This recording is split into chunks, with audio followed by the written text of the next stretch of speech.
Patay po ang isang nagde-deliver ng tubig matapos siyang pagsasaksakin ng Barangay Kagawad sa Iloilo City. Nakilala po ang 28 anyos na biktimang si alias John. Ang suspect naman ay ang kagawad na si alias Mel na mismong sumaksak sa biktima. Kasabot ng kagawad si alias Mark na hawak na daw noon sa biktima humawak noon sa biktima para hindi ito makapalag. Sa investigasyon, personal grudge ang nakikitang motibo sa krimen. Dati pala kasing tauhan ni alias Mel ang biktima sa lending business nito. Pinagbibintangan ni Mel si John na nagnakaw sa kanya. Patuloy pang tinutugis ang mga suspect na ngayon mahaharap sa reklamong murder.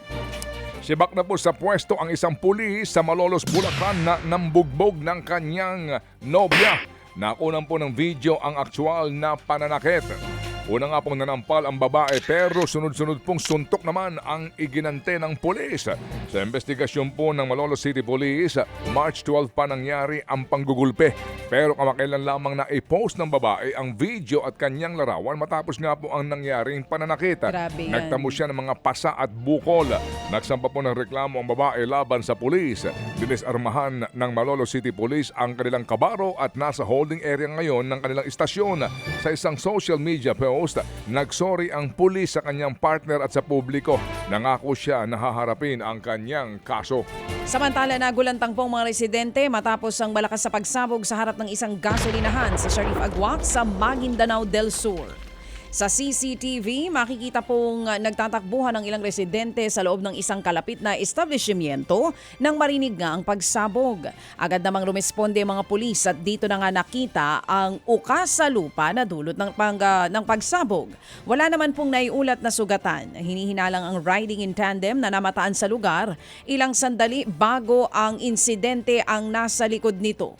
Patuloy naman ang investigasyon sa insidente. 4 ang patay nang tumagilid naman ang isang jeepney sa Socorro Oriental, Mindoro. Ayon sa mga otoridad, nawalan daw umano ng preno ang naturang jeepney habang binabagtas ang pababang daanan. Doon ito tumama sa isang puno. Sa lakas nga po ng pagbangga ay tumilapon ang mga pasahero at mga pagkain. Patuloy pong iniimbestigahan ang sakuna. 2 naman ang patay habang isang sugatan sa pamamaril ng mga armadong salarin dyan naman po sa Midsayap sa Cotabato. Base nga sa investigasyon, sakay ng puting pick-up ang mga biktima ng mangyari pong pamamaril.